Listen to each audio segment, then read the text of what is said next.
За сайн байна уу? Намайг Азтай гэдэг. Би одоогоор Солонгос улсад ирээд ажиллаж амьдраад 2 жил гаруй хугацаа өнгөрч байна.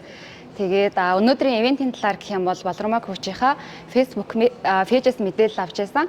Тэгээд ерөөхдөө бол яг сүүлийн 1-2-оос 3 сарын хугацаанд Болормоо коучийн одоо нөгөө Facebook-ээс Дандагмаа подкаст гэж хараад тэгээ яг YouTube сувгаас нь Дандагмаа подкастын нэгээс сүүл сая 6 дугаар дугаар нарлоо бүгдийг сонсоод тэгээд бүр ингээд анхных нь одоо улс хувираас нь суралцаж эхлэе гэж бодоод тэгээд 4 жилийн өмнөх хичээл нөгөө YouTube дээр орсон лайвуудыг ингээд үзээд ингээд өөрөө суралцаад ингээд явж байгаа. Тэгээд YouTube дээр байдаг нөгөө нэг онлайн бяцлаглалын болохоор гэртээ байхдаа хэд удаа дагаад хийжсэн. Гэхдээ өнөөдрийн хувьд болохоор яг нөгөө нэг ивент дээрээ ирээд илүү амьд мэдрэмж аваад одоо амьдаар уулзаад гэдэг шиг те амьд мэдрэмж авах одоо суралцах нь танхимын юм ивентэд оролцох нь илүү бүр гоё өөрт өгөөжтэй маш их зүйлийг ойлгосон, ухаарсан, өөр дээр апдейт хийсэн, бараг л нөгөө нэг дахин төрсөн гэдэг шиг тийм цаг хугацаа байлаа. Тэгээ өнөөдөр болохоор нөгөө яг ирээд шууд ингээд юугаар лифтээр өксөд орж ирж байхад ягаад чи бүр ингээд би цаанаасаа баярлаад догтлоо дотор хүмүүс маань баярлна гэдэг шиг бүр ингээд зөвл газараа ирж байгаа мэн гэсэн мэдрэмж өөрт төрж исэн. Тэгээ ингээд ивентийн цаг эхлээд дуусах хүртэл ерөөсөө л ингээд за яг л зөв зам дээрээ зөв газараа зөв хүмүүсийнхаа зөв хүрээллээсээ зөв зүйлээ сонсоод явж байгаа юм байна да гэсэн тийм мэдрэмж төрсөн. Тэгээд өнөөдөр бол илүү ихээр хүсэл мөрөөдөл зорилго маань илүү гоё хурцлагдаж, өнгөлөгдөж, илүү гоё тодорхой болж гисэн. Тэгээд өнөөдөр бас ийм гоё дэвтэртэй болсон. Одоо тэгээд нөхөртөө бас дэвтрээсээ нэгийг илүү бэлэг болгоод авсан байгаа. Дэвтэр маань гоё цэнгэр өнгө бас байсан. Тэгээ манай нөхрийн хувьд болохоор нөгөө тэнгэрийн цэнгэр өнгө дуртай гэж ярьдаг болохоор өөртөө ийм шар өнгийг нөхөртөө цэнгэр өнгийг авсан. Тэгээд Global MBC пэйжийнхаа хамт олонд бас маш их баярлалаа. Яагаад тэгэхээр нөгөө Солонгост ч ингээд бид нар ажил амьдралын маш завгүй хэмнэлтэй байдаг. Тэгмөөт ингээд тодорхой яг биднэрт хэрэгтэй мэдээллийг шууд ингээд пэйж руугаа ороод цаг тухай бүрдээ авчдаг нь үнэхээр таалагддаг. Тэгээд хүмүүст гоё хүртээмжтэй тийм мэдээлэл өгдөгт нь маш их баярлалаа. Та бүхэндээ ажлын амжилт хүсье. Хязгааргүй мэдрэмжээ мэдрэхин энэ ивентэд оролцоо сэтгэл бол маш өндөр байна. Би Солонгост ирээд 5 гаруй жил болж байгаа. Бусдын талаа ажил хөдөлмөр эрхлэхээр энд ирсэн байгаа. Тэгээд энд ирээд одоо энэ гадаадд байгаа монголчуудын одоо халуун тоонд амьдарч байгаа хүний хувьд төрсөн гэрээсээ амьдарч дарсан нутаг уснаас хол амьдрна гэдэг бол энэ урт хугацаанд сэтгэл зүйн асуудал, ганцаардал готрал гээд маш олон тийм сэтгэл зүйн одоо давлгаа их байдаг. Хүний нутагт гэж манайхан хайртай бүхнээс хол байгаа учраас ганцаарцсан хүмүүс, асуудалтай хүмүүс маш их байдгийг хараад миний бодож явдаг юм бол энэ хүмүүст ингээд нэг туслах юмсан, сайн сайхан юм түгээх юмсан гэж боддог байсан. Тэгээ өөрөө ч бас яг энэ бусдын л адил одоо ганцаарцсан өөрийгөө ойлгохгүй тийм цаг хугацаа бол надад яг тулгараад бяцлал гэдэг зүйлд анх учирч ирсэн байгаа. Тэгээ бяцлал хийгээд ер нь 1-2 гаруй жил болж байна. Бяцлал хийснээр хүн өөрийнхөө дотоод руу өнгийгөөд өөрийнхөө үнэт зүйл мөн чанарыг ойлгож ухаарч тэгээ одоо ухамсараа сэрээж ухамсарынхаа одоо хөгжлийг тэгж нөгөө дээд төвшөнд авч явах нь одоо хүн бол төрсний хамгийн гол чухал зүйл байдаг. Энийг ер нь бяцлал хийснээрээ олж авч ойлгож ухаарсан байна. Үе бодоход бяцлал гэдэг үг хүн болгонд ийм танил болдог болсон.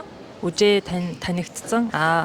Дээхэн үед бол одоо бяцлал хийдэг хүмүүс маш ховор. Бяцлал хийдэг гэхээр нэг зов зүдэрсэн хүмүүс хийдэг гэж ойлгодог байсан бол одоо эсэргээрээ харин бяцлал хийхгүй байгаа хүнийг хүмүүс ер нь гайхаж хүлээж авах тийм хэмжээний одоо дэлхийд даяараа бүгдээрээ бяцлал руу шуурч хийж байгаа.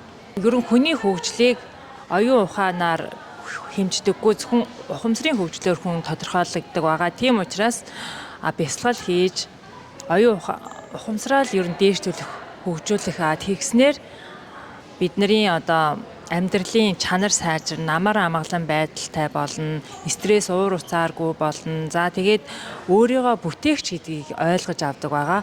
Бид нар бол ерөөсөө бидний гарч байгаа ам, үг, үйлдэл, бодол гэдэг бүх зүйлээр бид нар өөрийнхөө ирээдүг, орчин тойрноо бүтээдэг байгаа шүү. Тэгэхээр хүн болгон өөрийгөө бүтээгч гэдгийг ухамсарлаж ойлгож амьдрах хэрэгтэй гэж хэлмээр байна.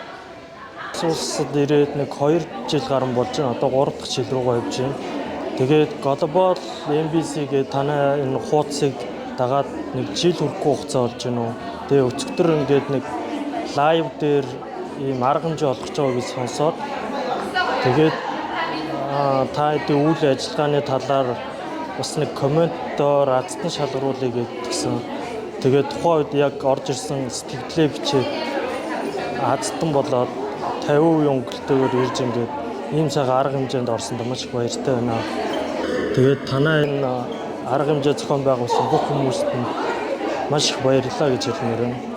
Хязгааргүй одоо чадамжаа мэдэрхэн гэдэг одоо энэ гоё ивент маань маш гоё болж өнгөрлөө. Тэгээд хаагалаас үнэхээр одоо сэтгэл зүтгэл гаргаад ирсэн Болормоо коучтэй маш их баярлалаа. Өнөөдөр одоо оролцож энэ ивентэд ирсэн цаг заваа гаргаж ирсэн бүх монголчуудаа одоо баярлалаа. Тэгээд одоо Солонгос оронд энэ сэтгэл зүйн ивент, тиймэрхүү арга хэмжээнүүд маш хэрэгцээтэй байгаа.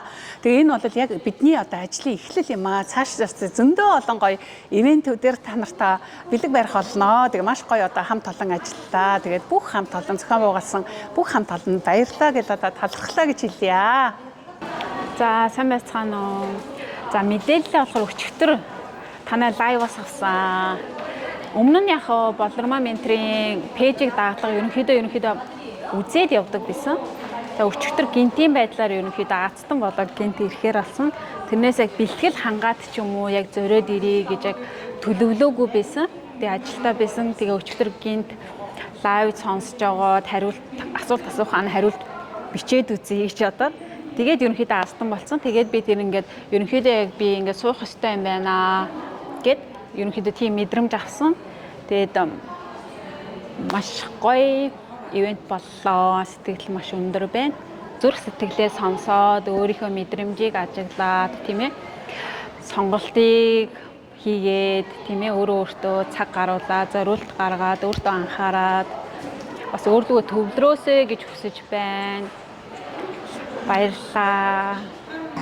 Ивент нь үнэхээр сайхан болж өнгөрлөө 10 цагаас эхлээд 15 цаг дуслаа. Тэгэхээр өдрийн туршид бидэндээ хамт байсан Солонгос байгаа монголчуудад үнэхээр их баярлалаа.